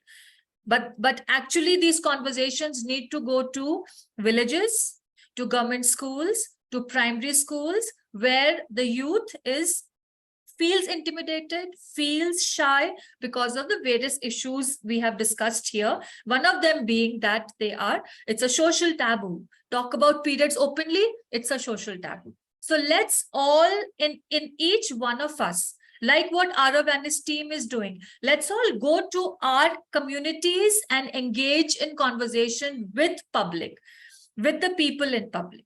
Let's have a Nukkad Natak around our neighborhood. Let's spread awareness that people actually start normalizing conversations and not talk about it in hush-hush tones. We also need to start advocacy groups, advocacy communities, and also ourselves be advocates of issues like this. Because menstrual hygiene, menstruation is also a human rights. Okay, because it is a right which is related to human dignity. So therefore, it also becomes a human right, and a human right is a fundamental right of an individual. So why should young girls remain deprived of very simple substance, a daily, it is a very natural use. You are a complete woman, as they say. I mean, it's not me who's saying it, but the social understanding is that a woman who has natural periods is a complete woman, because that also sort of, it is a normal fertile cycle, so when it is such an important part of being a human being and a female, then we need to ensure that there should be menstrual products available to young girls everywhere. So Arav, let's talk to some MNCs who are able to supply menstrual products to government schools free of cost.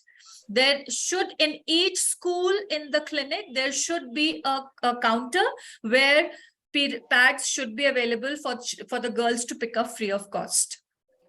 Right? Gosh. And then of course it should be a psychological safe space also, where the girls are able to walk with uninhibited into the clinic to get a pad for themselves in schools or in other anywhere, like, where in case like there's a sudden accident that happens, that they don't carry a pad with them, suppose they don't, things like that. Okay, so let's all start with first charity at home, that is advocacy at home. Let's create this normalizing conversations at home with our children, with our cousins, with our aunts and our other relatives.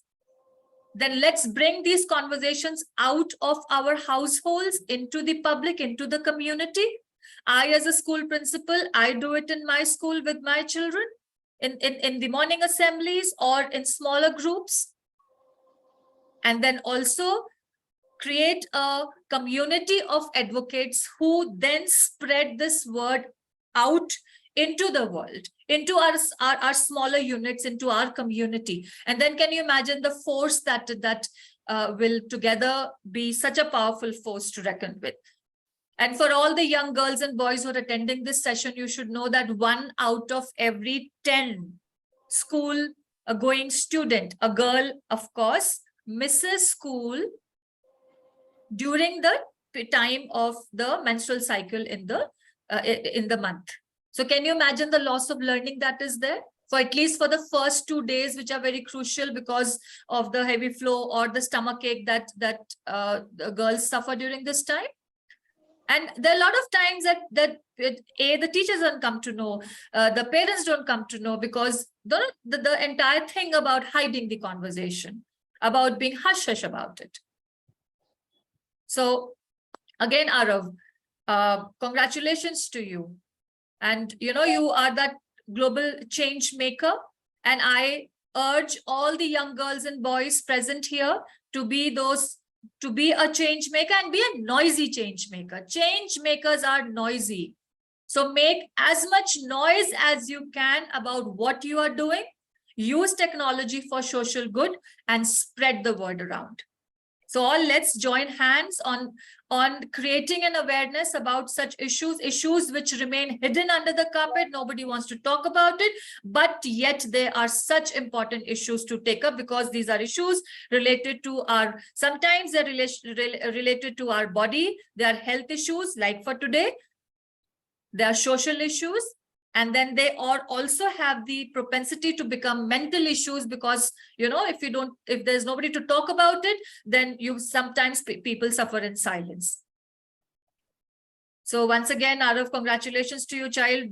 Keep up the good work. May the forces be with you, and may your team grow, and keep us busy. Make noise and keep us busy. Thank you so much, everyone. And thank you so much for patient hearing. Let's get the good work going. Thanks a lot, Abhilasha, for the appreciation and for that beautiful speech about menstrual hygiene and menstruation. And I'm sure it would have made a lasting impact on the audience after hearing such powerful words from you. Now, over to Anusha. Yeah. Ma'am, what an exceptional message. How you told that how people need to come out, bringing out people who have been affected through this and they need to be part of this. Children in government schools need to come out, speak of their problems, speak of their souls. The younger generation need to raise their voice. And menstrual hygiene is a human right. Charity begins from home. Just spreading and creating a community who is safe, a safe space, who can raise their voice and will change and spread out their voices. And the force is going to multiply and multiply and be, we have to be a noisy change maker. Really loved it, ma'am. What an inspiration. Thank you, Meghna.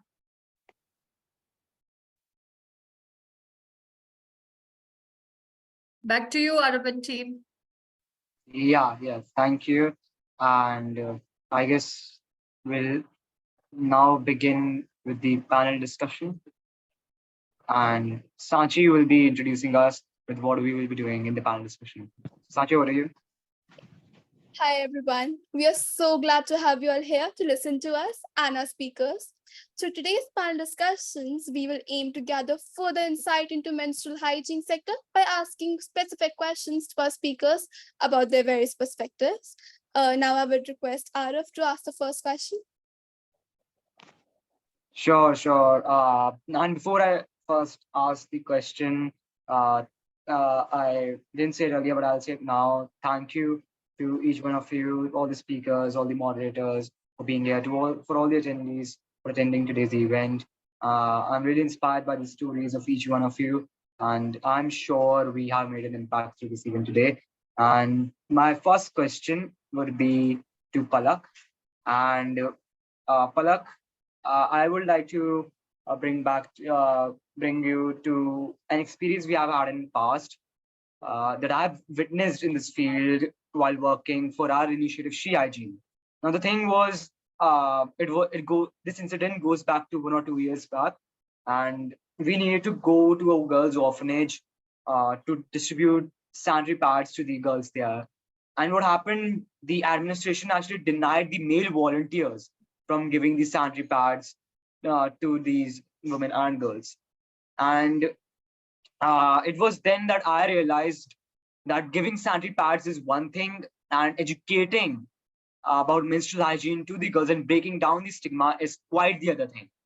Now, even though our organization holds regular awareness sessions and we have also broken the taboo among those deprived girls, there still exists a lot of stigma on the larger scale, which can only be tackled through governmental actions.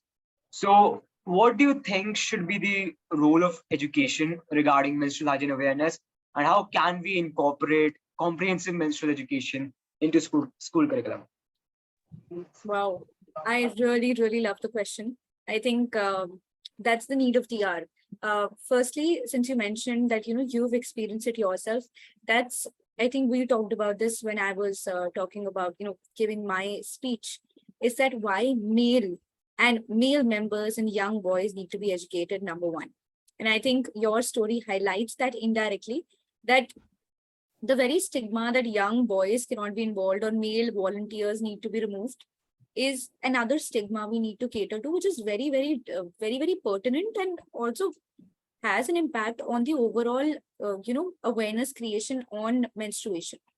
Secondly, since you were mentioning what are the roles that other stakeholders play, including the government, I think the first thing that everybody needs to do is be aware in their own spaces. That's when the government will understand that this is an important conversation that everyone needs to have. I think it is the society and it is the people that motivate governments to take policies, to ultimately take action. So I think at the very core, it is us as people, as a society, that needs to be aware so that we can push government to take action. That's the very personal step that we need to take. Number two is, for the governments, I think I have always said this, I've always suggested that there should firstly be an educational curriculum that talks about menstruation in a very normal way at the age that it is actually happening, so that people who experience it can really understand what they're learning from the text. So a lot of people have said, yes, it should be included in the curriculum, but that will not help young girls in potentially class 9th, if they're getting to know about periods in class 9th or 10th, where they've already experienced it for the past 3 to 4 years, have been confused about it, have already established a kind of stigma and, hush about it, I don't think it'll help. It has to come at a point in the curriculum and in the education system, at a point where you're actually experiencing it. So maybe class 5th, maybe class 6th, that transition period where most girls, are in that age of experiencing periods for the first time. I think when they're reading about it and actually experiencing it, I think that is the most practical knowledge that they can get. And that will actually help.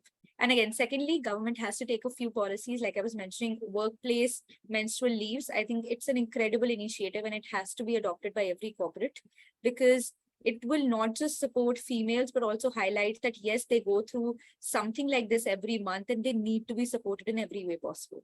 So I think, those things have to take place. And also I would just really take the moment to appreciate all the other speakers. I think I was truly, truly inspired. So yes, over to you, Arav. That was a wonderful answer, Palak. And I mean, I've seen menstrual leaves getting the idea of menstrual leaves is just an incredible idea, and it has been gaining a lot of popularity lately due to what it really stands for. And other than that, I mean, in fact, telling from the organization perspective, well, we actually launched this petition, Menstrual Hygiene For All, and that's the event is about the topic of the event as well. So Menstrual Hygiene For All was a petition from the people that we should have awareness sessions or introduce menstruation or menstrual hygiene into the curriculum from 6th grade onwards for both boys and girls. And that is what we are looking forward to. We are trying to increase our numbers on the petition. And if you want to support the petition, you could go ahead, follow our links, and we'll even post it here in the chat as well, and support our petition so that we could actually create menstrual hygiene for all girls in India. And Sachi would like to take the next question. So my next question is for Dorcas. Dorcas, you're a climate activist working for the environment, as well as you work for the Keep Girls in School initiative, where you tackle menstrual poverty. Now, even our organization keeps this in mind, that we distribute compostable sanitary pads to girls and women. However, when it comes to introducing more sustainable sanitary products like menstrual cup, not just because of the sustainability criteria, but also other benefits of using it, that it is a challenge to transition from pads to cups because of the stigma attached to it. So what would be your take on carrying out this transition from normal plastic sanitary products to sustainable sanitary products, as well as removing the stigma around menstrual cups? Thank you so much for the question. Oopsie. Am I audible? Yeah, you're audible. So thank you so much for the question once again. So my take on this issue of transition from the plastic pads to the menstrual cup or the reusable pads, from the experience, when I go to these sessions in school, when the girls hear about the menstrual cup, they're like, what are you talking about? How big is the cup size? Is it painful? Is it, how is it even inserted in a girl's, body? So we face these challenges because they lack awareness. And for us to have a just transition in terms of the plastic pads to the sustainable menstrual product, we have to ensure that people are aware. We have to emphasize on the menstrual hygiene education in our communities, in schools, in our homes. So for the women and girls to be able to understand that there are other better options that are cost-effective and sustainable that they can use during their menstrual flow. So I would recommend intensive awareness and education of this new menstrual product. The bad thing about the stigmatization of the menstrual cup, when I heard the term menstrual cup as well, the first time I was shocked what a menstrual cup is, but after doing research, I was able to acquire one and try to use it to see how it works, because I was also, shocked how these cups work. So when I go to these sessions, the girls, I'm able to demonstrate to them how to use them. you find due to these myths about the menstrual cup, about how they're painful, they're not comfortable, they lead to the trans infections, of which you know very well. Menstrual cup actually reduces the chances of the infections because there's no contact. So about leakages and so that. So all these myths that has been there before, you find them like they hinder people from getting to be like from being open-minded to understand that the facts about these menstrual cups. Then they're very they may be expensive at first, but once you acquire one, it takes you a long time before you replace it. And it's for from my community with the poverty levels, you see it's very hard for them to buy these other plastic pads every now and then with the increase in economy. So bringing the facts to the ground that these menstrual cups actually helps in terms of the cost issues, it's going to open up our minds. So we need to make sure like education and awareness is key. And I believe that there is need to more emphasis on highlighting how damaging this menstrual myth has caused in our communities, in our homes. And by doing this education and awareness, it's going to even help the young girls who haven't begun their periods to be able to embrace this menstrual cup and these other menstrual usable pads. And I think the key main thing here is about creating awareness to the women and girls. And this is going to give us a smooth transition from the plastic pads, which has led to improper disposal, leading to the pollution environment. So I think the way to go now is it's the menstrual cup or the menstrual reusable pads. And I think with intensive emphasis on awareness, they're gonna change. So thank you so much. Thank you so much, Dorcas, for the answer. And I completely agree that we need to spread more awareness about menstrual cups and its effects. So now I would like to request Arav to ask the next question. Yeah. First of all, thanking Dorcas for that wonderful answer. And I mean, I completely agree with you on the fact that awareness is a key aspect when it comes to introducing products like menstrual cups. And because awareness, in fact, opens the ground for change, opens the ground for action.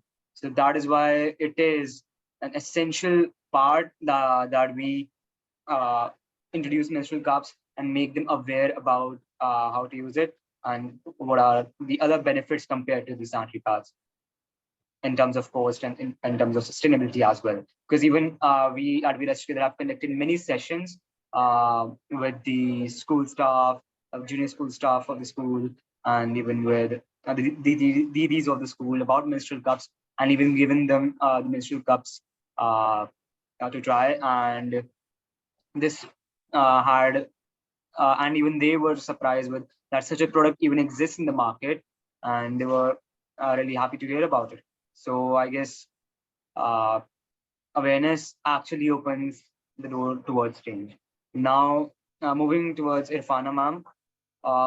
तो Irfana ma'am, हमने देखा है कि like आपने भी देखा होगा कि आप मेंस्ट्रुअल हाइजीन सेक्टर में काम करते हैं और आपका बहुत यूनिक, आप एक बहुत यूनिक वे में काम करते हैं जिसमें आप इंस्टॉल करते हैं सैनिटरी पैड्स पब्लिक प्लेसेस में. तो आपने देखा होगा कि मेंस्ट्रुअल हाइजीन वर्क प्लेसेस और पब्लिक प्लेसेस में ओवरलुक हो जाती है, काफी बार नेग्लेक्ट करते हैं ऑर्गेनाइजेशंस या फिर गवर्नमेंट. तो आपको क्या लगता है कि हम क्या पॉलिसीज ऑर्गेनाइजेशंस और गवर्नमेंट्स इंप्लीमेंट कर सकते हैं जिससे कि मेंस्ट्रुअल हाइजीन का एक्सेस हो और सारे पब्लिक प्लेसेस में और मेंस्ट्रुअल हाइजीन की अवेलेबिलिटी हो? तो आपके हिसाब से क्या पॉलिसीज होनी चाहिए इसके लिए? देखिए, जहाँ तक पॉलिसीज का सवाल है, पॉलिसीज तो यहाँ पे हैं लेकिन पहुंचती नहीं है. कहीं कहीं पे कोई एक स्कीम थी यहाँ पे जो लोगों तक नहीं पहुंची.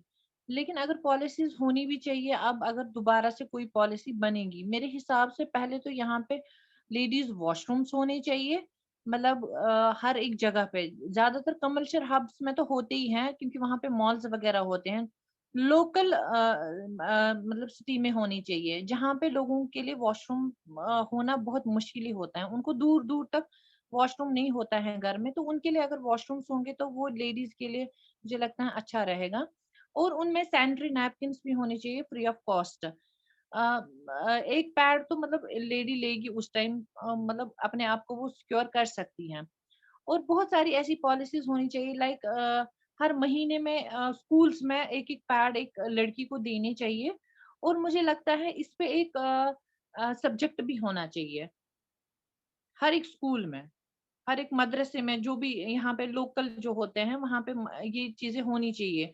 और वॉशरूम्स तो है ही नहीं ऑल ओवर कश्मीर में, तो मतलब कहीं कहीं पे वॉशरूम्स हैं। सड़क पे कहीं पे इंसान मजबूर हो जाता है, उसके लिए पॉलिसीज होनी चाहिए।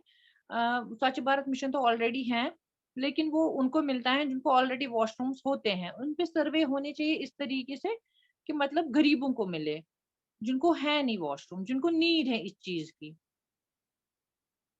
हाँ जी, मैं कंप्लीटली एग्री करूंगा आपके साथ कि वॉशरूम जो कि बेसिक नेसेसिटी होती है हर इंसान की, एवरी मैन एंड वुमेन, उनके लिए वॉशरूम सबसे पहली चीज है जो कि होनी चाहिए सारे एरियाज में, नॉट हाँ, ओनली इन और कश्मीर।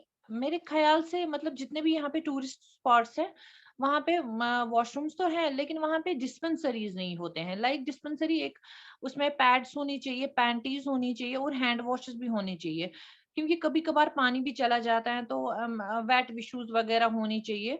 उस वहाँ पे केयर टेकर भी होना चाहिए, ताकि मतलब एक कहीं पे क्या होता है कि एक ही औरत सारा कुछ ले जाती है, ताकि वो बैग वैग चेक करके उनका वो देखे। इस तरीके का कुछ ऐसा होना चाहिए ताकि चोरी भी ना हो जाए और दूसरों को भी फायदा मिल जाए। जरूर मैम, इनफैक्ट ये प्रॉब्लम मेरे ख्याल से कश्मीर में नहीं, ऑल ओवर इंडिया भी है।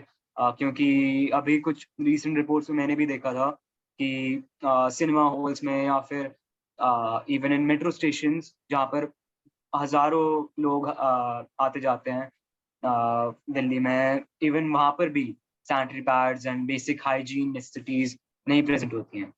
तो फिर ये बहुत ही इम्पोर्टेंट इशू है, और इनफैक्ट बहुत इम्पोर्टेंट नेसेसिटी है कि मेंस्ट्रुअल हाइजीन प्रोडक्ट्स होने चाहिए हर पब्लिक प्लेस में, because if there is an emergency it needs to be taken care of through that way. So बिल्कुल, मुझे लगता है कि मतलब हर एक गवर्नमेंट ऑफिस में, प्राइवेट ऑफिस में, इवन कि स्कूल्स में भी होने चाहिए। लाइक एक कमरा होना चाहिए जहाँ पे पीरियड के टाइम पे एक लड़की चेंज कर सकती है। और हर एक जगह पे वर्क प्लेस हैरेसमेंट हो जाती है, उसके लिए एक सेल होनी चाहिए कि इस पीरियड के टाइम पे उनको वर्क प्लेस हैरेसमेंट नहीं होनी चाहिए।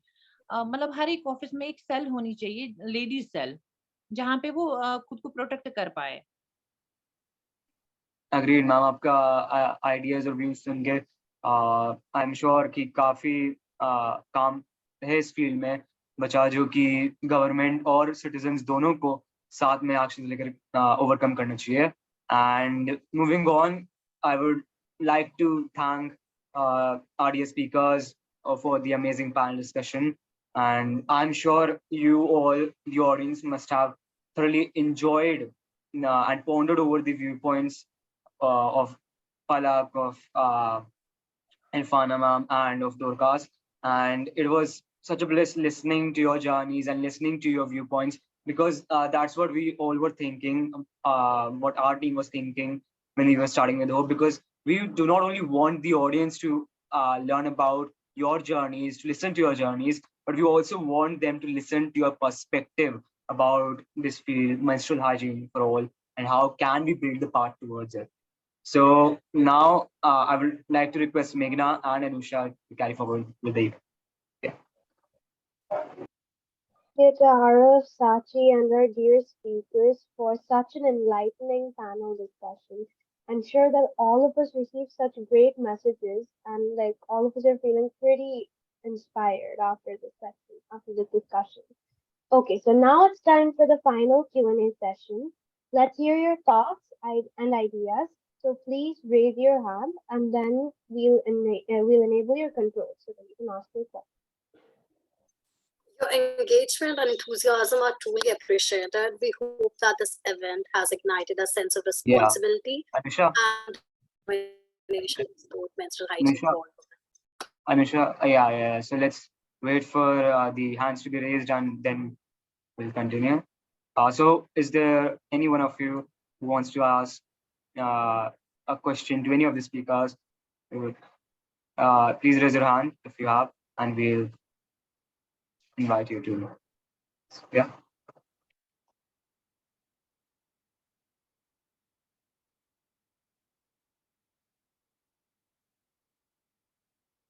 Okay, doesn't seem like the audience has any questions as of now. Till then, I would like to ask a question to Dorcas, because we have seen, we all know the stereotypes and taboos around menstruation here in India. Most of us know about it. So I just wanted to ask Dorcas if she could emphasize on how, what are the views of the people there in Kenya, in Africa, about menstrual hygiene, and what sort of taboo is shared among the people there, and if a taboo is even shared among the people there.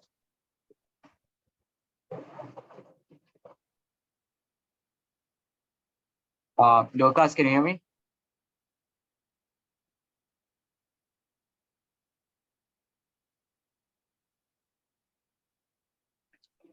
Yeah. Can you hear me? Dorcas?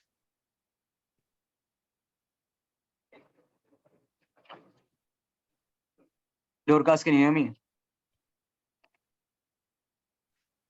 Okay, sorry, my laptop has just shut down, so I'm trying to connect with my phone in the meantime. So please, oh goodness. Hello, Araf, can you hear me? Yeah, I can hear you.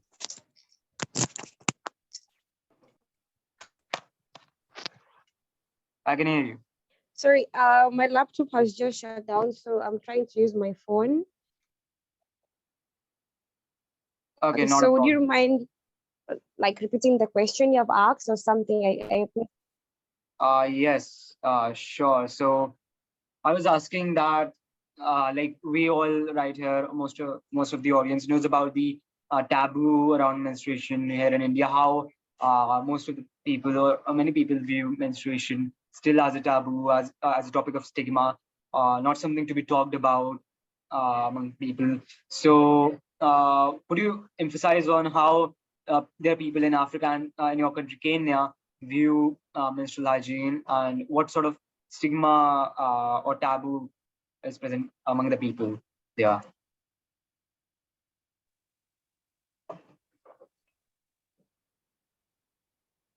You can hear me? Yeah, I can hear you. I can hear you. Did you hear my question? Yeah. So can you hear me, Arab, or am I freezing Yeah, out? I can hear you. I can hear you. Okay. So what happens in terms of the menstrual taboo in my country? We have a lot of stigmatization in terms when you have the menstrual flows with the girls, you find like they're not given like house chores responsibilities. You're not supposed to cook. They're not supposed to be near people. They're not supposed to eat with people. They're not supposed to play. Supposed to hide themselves inside their rooms until the day of the menstrual flow is over. You're not supposed to attend like the churches or the mosque or anything. They're supposed to remain at home until the time of the menstruation is over. So you find like girls miss out a lot of opportunities. And so we have been trying to curb these taboos by now the education, bringing about the facts that it's okay to menstruate. It's okay for the girls to go through this, the menstrual flow, because it's what we were given and it's biologically okay. And there's no need for people to instill these myths to these young girls who are just beginning the menstrual flow and filling them with lies about the menstrual flow taboos and everything. So we are trying to remove those narratives of how menstrual flow is like a witchcraft or something that has hindered a lot of girls from expressing themselves when they're experiencing the menstrual flow. So things like this are these initiatives like Keep a Girl in School and other in charitable people who are doing the same work as us. We're trying to bring this fresh narrative that the menstrual flow it's okay to go through the menstrual flow, and there's no harm in it, and girls should embrace it, should speak about it, should stand and say it's okay, and you're working on that and you've seen changes. So it's there, but you're trying to reduce the impacts that's causing in the girls. So yeah. Yeah, I mean, it is. Thank you for sharing the many stereotypes and taboos about menstruation and menstrual hygiene there, and how I mean we could see it across the globe that there is still stigmas attached to it regarding menstruation and menstrual hygiene among the people. And even though we have urbanizer areas, people are well educated now, better than ever before, we still have to make progress in terms of educating people about menstrual hygiene and breaking the taboo around it. Now, Anusha, would you like to ask a question? So I want to ask my question to Palakh ma'am. So I want to ask that you included in your PD the presentation that that we need to have period hygiene. So can you provide some tips for women, like how can they provide period hygiene and keep their genital clean and all? Absolutely. I think I did include 1 to 2 points. So number one, again, being aware of when you're going through periods, what is the hygiene you need to maintain. There are many, many resources available on Google, thankfully, for this. You just have to put one search of how can I maintain my hygiene during my periods, and you will get massive amount of resources. So number one, make sure you do that. I've seen nobody does that. So number one, I think there is a lack of awareness in that sense. And because the stigma continues, I think nobody even talks about periods, let alone the hygiene associated with it. So number one, research, as well as make sure the resources are factually correct, but also follow them if they come out to be correct. Stick to them. Number two is, like I had mentioned in my PPT as well, use sustainable products. A lot of conversations are starting around this, but we as individuals, because we're already enlightened, if you are in this room, you are already one step ahead of a lot of people because you're already enlightened to have this conversation. Be aware of what are some sustainable products, and whenever you're buying from a company, make sure you read the labels well, because you will realize that many a times, even if you are again, if you're buying a pad, you are someone who's aware that you have to maintain your hygiene during your periods, but you may not be aware of the damage it is causing to the planet. And that is also a part of indirectly your period hygiene, because it not just affects your body, but it also affects the planet. And overall, it is damaging for you in the long run. So make sure whenever you're buying something, always buy products. They are coming up, but also make sure that it's not just a facade, but it's actually sustainable products and actually being made from sustainable material. And you can use it for the long run. There are some reusable bags which are coming up. If you feel like you're comfortable with that, I think that's a great way to reduce your consumption. It will ultimately help you in terms of your body, in terms of your money, in terms of the planet. What better, right? So I think just doing that kind of a research can ultimately help in the overall maintenance of your hygiene, and again, start conversations around it. I think that's the very basis of everything that we talked about today. Because even if you are feeling that discomfort, I think reaching out to the right kind of people can drastically reduce that for you in the future. And that also adds to your hygiene level. So yes, I think those are the three pointers that everyone must follow. Thank you so much, ma'am. Thank you. Yeah. So if any buddy out there has a question, anyone from the audience has a question for these speakers, they may raise their hand. We'll wait for a minute.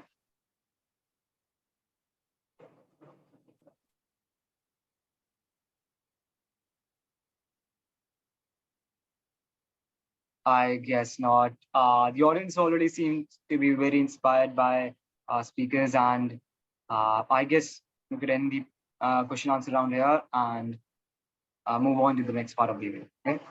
So over to Meghna and Anusha.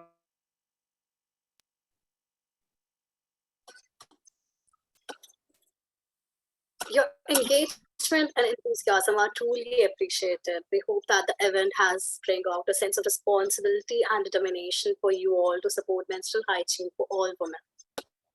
Before we conclude, we would like to invite you all to donate to the We Rise Together Foundation supporting our She Hygiene initiative and helping us reach even more women in need. The donation details are in the chat box. Additionally, we encourage you to volunteer and actively participate in our initiatives so that we can create a world where menstrual hygiene is accessible to every woman. Thank you everyone for being a part of this meaningful event.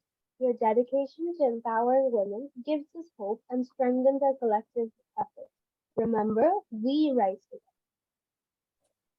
Thank you to all our speakers and to all the members of We Rise Together Foundation who made this event possible. Stay inspired and continue striving for a better world for every woman's menstrual hygiene needs are met with dignity and respect. Let's make a lasting impact and create hope for menstrual hygiene for all. Thank you so much, everyone.